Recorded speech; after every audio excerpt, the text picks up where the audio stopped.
Hello, everyone. My name is Amber Noor Mustafa. I am a Fulbright doctoral student in the International and Multicultural Education Program at Florida State University. I believe that every research starts with a story, an event, or an occurrence, and then that creates the need for further exploration. My presentation here today is also going to start with the stories of two women, Shabana and Zaida. In 2001, I witnessed the death of a woman called Shabana while she was giving birth to her 18th child.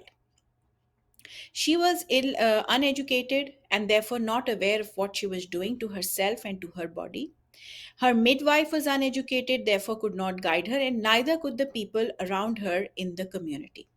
Similarly, Zaida, an uneducated young widow, was cheated out of her husband's inheritance by making her put her thumb impressions on some papers and then forced out of the house with her year old daughter.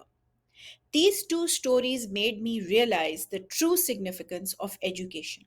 And of course, then zooming out, we know that education is pivotal to the social, cultural, as well as economic development of any country.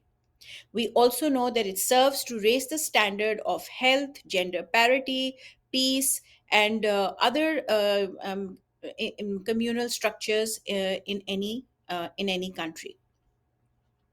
This paper is therefore going to attempt to identify and emphasize the factors which are impeding social justice and equitable access to education.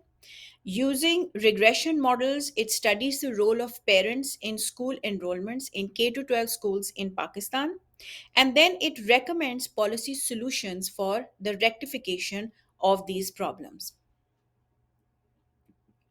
Unfortunately, because of several internal and external factors, Pakistan has been unable to fulfill the Millennium Development Goals of primary education. So, therefore, we have 22.8 million out of school children in Pakistan. 70% of these children have never been enrolled or have been to school. 55% of these out of school children are girls. 54% of those who do enroll in schools drop out by grade 5. Then 60% of these out of school children belong to low income rural households. And since 39% of the labor force in Pakistan is agricultural, this factor is very, very crucial and important to the economy of the country. While there are numerous data highlighting reasons for dropouts, there is a dearth of material on reasons accentuating the low enrollments in schools in Pakistan, and that is going to be the primary focus of my presentation today. And this is so now that I've built the context, let's see what literature says about the situation. According to Goodnow and Collins and Murphy, and as well as Miller, parents' aspirations and expectations are assumed to contribute to the academic growth as well as development of their children. ACER 2019 reports that if parents have attended school, there is a greater chance that they will enroll their children too. Aftab indicates that mother's education is crucial to the education of daughters. And Rami and et al. Validate that mothers who have attended school for an average of even 1.34 years can contribute far more to the academic performance of their children than mothers who have never been to school. Also, Corwin attributes children's cognitive and behavioral development to a conducive home environment created by an educated mother. A study in rural China and Bangladesh found improvement in students' academic achievement because of parental involvement in their children's schoolwork and activities. Therefore, this paper is going to attempt to validate the relationship between parents' education and enrollment trends in schools in Pakistan. The research question, therefore, is what is the relationship between the education of parents and enrollment trends of students in K to 12 schools in Pakistan. I hypothesize that parents' education, that is, if they've ever attended school or not, and not talking about the level of education here, especially that of mothers, is a crucial contributor to enrollment of children in K to 12 schools. Secondary data was used for this research from ACER 2019. This included information about children from ages 3 to 16 years and their household, schools, and parents from 155 rural and 20 urban districts of Pakistan. The outcome variable was student enrollment, that is, whether they're enrolled or not. So it's a dichotomous variable. The key predictor variables were mother's education and father's education, that is, if they went to school or not. Again, a dichotomous variable and does not cater to the levels of education of parents. A logistic regression model was run, including age, location, and gender of the child as control variables. Moving on to the results. Coefficients of both predictor variables of interest were found to be statistically significant and positive. And it was also found that odds of enrollment for a child were 73% higher if mother had attended school as compared to a mother who had not been to school. And for educated fathers, it was at 46% as compared to uneducated fathers. So you can see how important a mother's role can be if she has been to school in enrollment of children. Another very interesting finding was the role of location in this regard. It was found that children who belong to urban areas, their odds of enrollment were statistically significant at 72%, and so they were 72% higher than children who were in rural Pakistan. So that then, this interesting finding made me think a little deeper about the relationship between location and mother's education. Sajid and Khan also state that mother's location is a strong predictor of enrollment trends. Therefore, another logistic model with an interaction term of location and mother's education was run. It was very interestingly found that in influence of educated rural mothers on enrollment trends was much higher than the influence of educated urban mothers.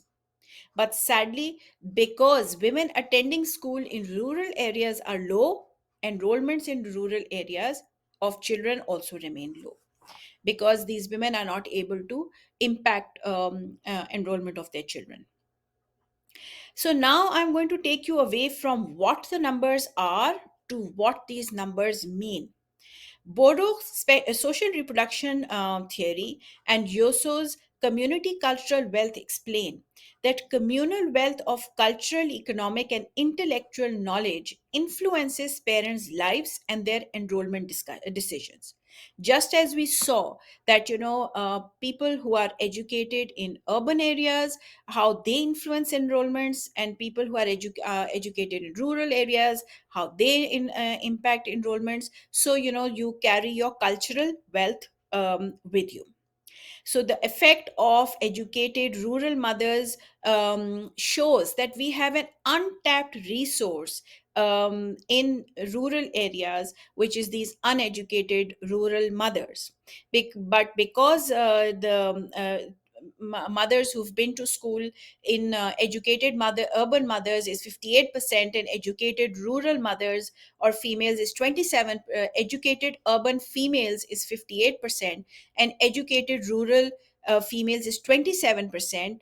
These the enrollment trends also show similar, similar numbers, where rural numbers are far lower than urban numbers.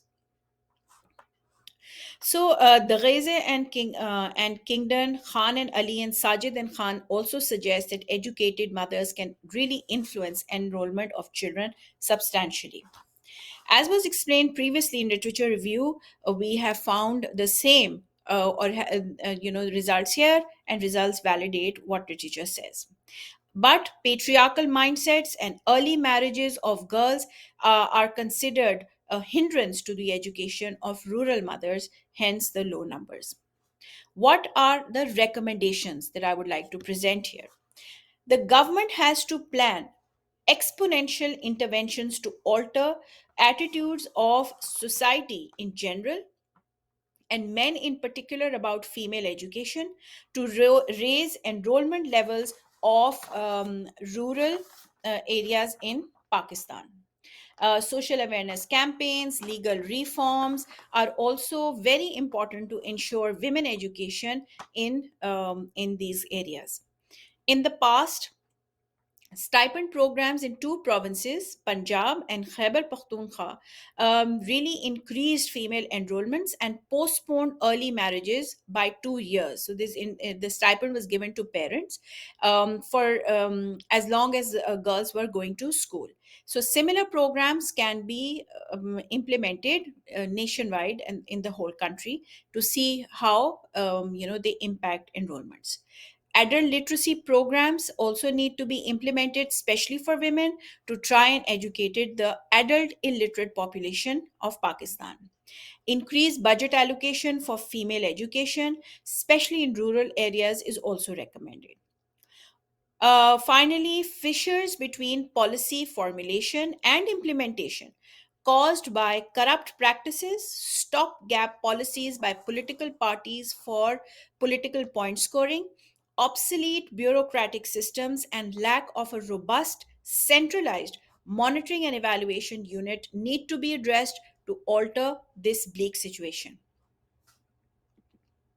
What are the limitations and of this research, and what else can be done in the future?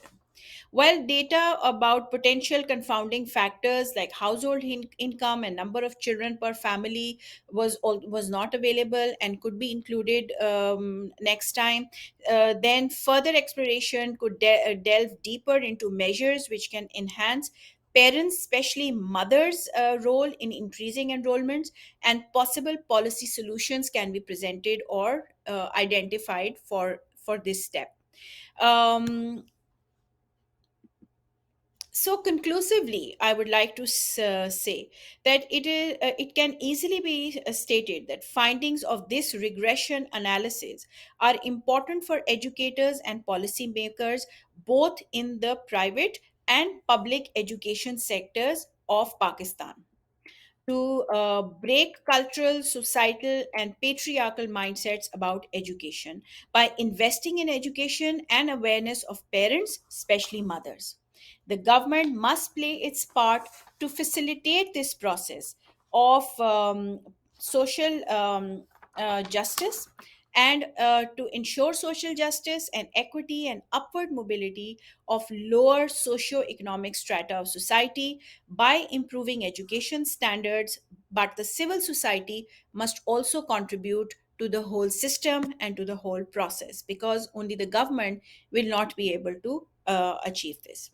Even if one Shabana or one Zaida can be saved as a result of the work that I have presented, I would think that my effort has been meaningful. But yes, what children are taught once they are enrolled and what is the quality of the education that they receive, that of course is a story for another day. Thank you so much. Please write to me on this email address if you have any questions.